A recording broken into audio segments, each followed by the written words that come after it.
Student, आज मैं आपको हिंदी विषय की पाठ्य योजना बता रही हूँ। तो चलिए शुरू करते हैं। सबसे पहले कक्षा, विषय, दिनांक, प्रकरण, कालांश, विधा, अवधि। अविधा है रचना और प्रकरण है हमारा पर्यावरण प्रदूषण। इसमें देख लीजिए, इसी प्रकार का हम फॉर्मेट बना लेंगे। उद्देश्य, अपेक्षित व्यवहारगत परिवर्तन। उद्देश्य में फर्स्ट देखते हैं हम ज्ञान। ज्ञान में पहला है भाषा तत्वों का ज्ञान। इसमें आगे हम देखते हैं विद्यार्थी पर्यावरण प्रदूषण नामक निबंध का प्रत्यास्मरण व प्रत्याभिज्ञान कर सकेंगे। दूसरा विषय वस्तु का ज्ञान, विद्यार्थी निबंध के मूल भावों को समझ सकेंगे। अब दूसरा शिक्षण बिंदु हम देखते हैं, दूसरा उद्देश्य हम देखते हैं अवबोध। अवबोध में फर्स्ट है सुनकर, छात्र निबंध की विषय वस्तु को सुनकर अर्थ ग्रहण कर सकेंगे। फिर देखते हैं पढ़कर, विद्यार्थी अन्य प्रदूषणों के बारे में पढ़कर तुलना कर सकेंगे। ज्ञान उपयोग में फर्स्ट देखते हैं मौखिक, छात्र पर्यावरण प्रदूषण की समस्या का समाधान कर सकेंगे।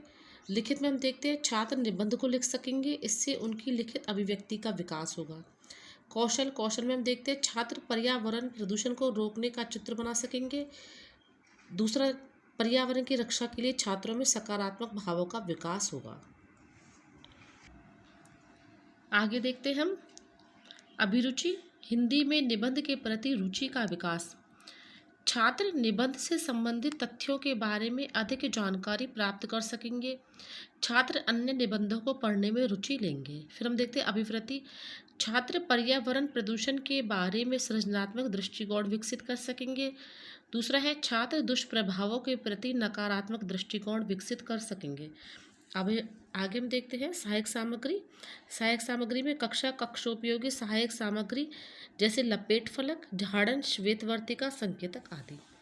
पूर्व ज्ञान, विद्यार्थी पर्यावरण प्रदूषण के बारे में सामान्य जानकारी रखते हैं। अब आगे हम देखते हैं पाठोपस्थापना या प्रस्तावना। अब इसमें इस प्रकार से हम फॉर्मेट बना लेंगे, छात्र अध्यापिका क्रिया, छात्र क्रिया। छात्र अध्यापिका क्रिया में फर्स्ट प्रश्न है पर्यावरण किन दो शब्दों से मिलकर बना है। छात्र क्रिया में लिखेंगे परिधन आवरण। दूसरा प्रश्न हमारा परिधन आवरण का अर्थ बताइए, चारों ओर का आवरण। फिर तीसरा प्रश्न है चारों ओर पृथ्वी के क्या क्या फैला हुआ है, वायु, जल, प्रकाश आदि। वायु, जल को अत्यधिक मात्रा में दूषित करना क्या कहलाता है, पर्यावरण प्रदूषण। पर्यावरण प्रदूषण के बारे में आप क्या जानते हैं, ये हो जाएगा हमारा समस्यात्मक। अब आगे हम देखते हैं पाठ्य अभिसूचन। आज हम पर्यावरण प्रदूषण पर निबंध लिखेंगे। शिक्षण बिंदु में हम देखते हैं फर्स्ट ध्वनि प्रदूषण, जल प्रदूषण, वायु प्रदूषण। अब आगे हम देखते हैं इस प्रकार से फॉर्मेट हम बना लेंगे। शिक्षण बिंदु, छात्र अध्यापिका क्रिया, छात्र क्रिया, सहायक सामग्री, शिक्षण प्रविधि और फिर है शामपट सार।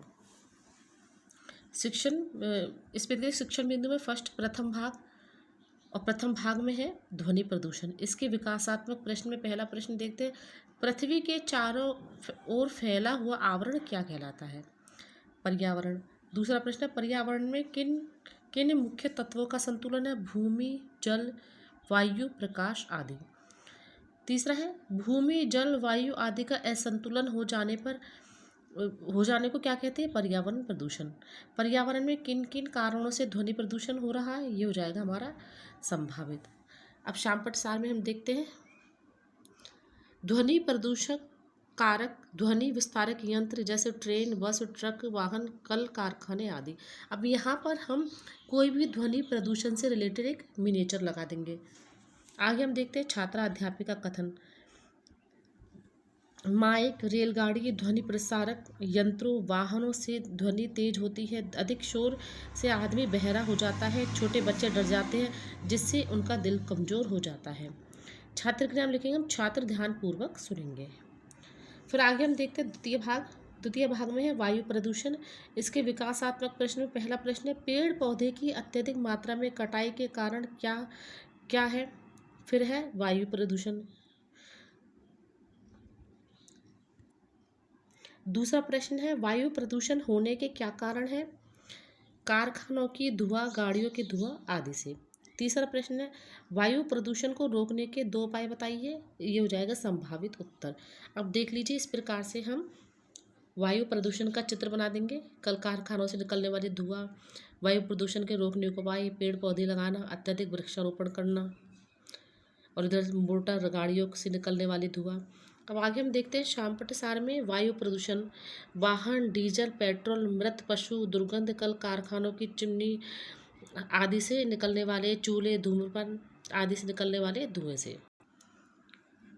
आगे देख लीजिए फिर ऐसी फॉर्मेट हम बनाएंगे। शिक्षण बिंदु, छात्र अध्यापिका क्रिया, छात्र क्रिया, सहायक सामग्री, शिक्षण प्रविधि और शामपट कार्य। अब हम देखते हैं दूसरे भाग का जो छात्राध्यापिका कथन है उसको हम देखते हैं। अत्यधिक मात्रा में वृक्षारोपण करें, कारखानों की चिमनियाँ ऊंची व ढक्कन लगे हुए होने चाहिए, कारखाने यातायात के साधनों से इतना धुआं निकलता है कि वायु में ऑक्सीजन की कमी हो रही है। अब छात्र इसमें लिखेंगे, हम छात्र ध्यानपूर्वक सुनेंगे।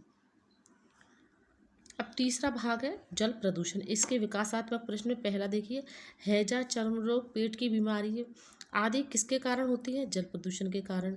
दूसरा प्रश्न है, किन किन कारणों से जल प्रदूषित हो रहा है? शहरों का गंदा पानी, नदी तालाबों में स्थान में कपड़े धोना इत्यादि। तीसरा प्रश्न है, जल प्रदूषण को रोकने के क्या क्या उपाय करने चाहिए? इसमें हो जाएगा संभावित उत्तर।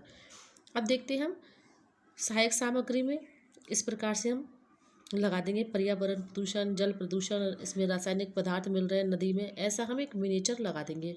शिक्षण प्रविधि में आ जाएगा प्रश्नोत्तर विधि। अब देखते हैं छात्र अध्यापिका कथन, दूषित जल से अनेक बीमारियां फैलती हैं, हमें जल को स्वच्छ करके पीना चाहिए, नदियों में सरोवरों में कचरा नहीं डालना चाहिए।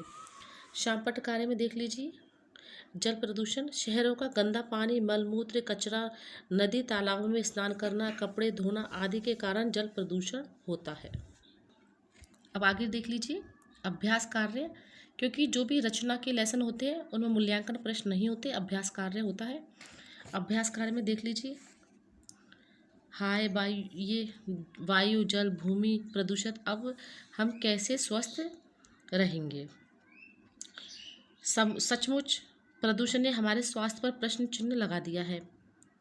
वैज्ञानिक प्रगति जहाँ एक ओर विश्व को अधिकाधिक समृद्धि एवं विकास की ओर कर रही है, वहीं और वह के लिए अग्निशमन बनती जा रही है। शहरीकरण की द्रुत गति जीवन के लिए सिद्ध हो रही है, उसने पर्यावरण प्रदूषण के लिए उत्पन्न कर दी है। बढ़ते हुए पर्यावरण प्रदूषण के प्रमुख रूप ये देख लीजिए इस प्रकार, वायु, जल प्रदूषण, भूमि और ध्वनि की चिमनियों से निकलता धुआं आदि वायु प्रदूषण के जन्मदाता है। स्वास्थ्य पर कुप्रभाव, उपयुक्त जो औद्योगिक प्रगति के साथ साथ निरंतर बढ़ते जा रहे हैं, इनमें हमारे पर कुप्रभाव पड़ता है। वायु में डाइऑक्साइड की मात्रा बढ़ रही है, जिससे शरीर में श्वसन रोग उत्पन्न हो जाते हैं। तो देख लीजिए इस प्रकार इनमें जो भी रिक्त स्थान है उनको हम बच्चों की सहायता से पूरा करवाएंगे। अब आगे देखते हैं उपसंहार। आज वायु प्रदूषण मानव के लिए काफ़ी खतरनाक हो रहा है, जिसे रोका जाना आवश्यक है। तो देख लीजिए इसी हम पैटर्न को ध्यान में रखकर रचना का और भी लेसन बना सकते हैं। Thank you.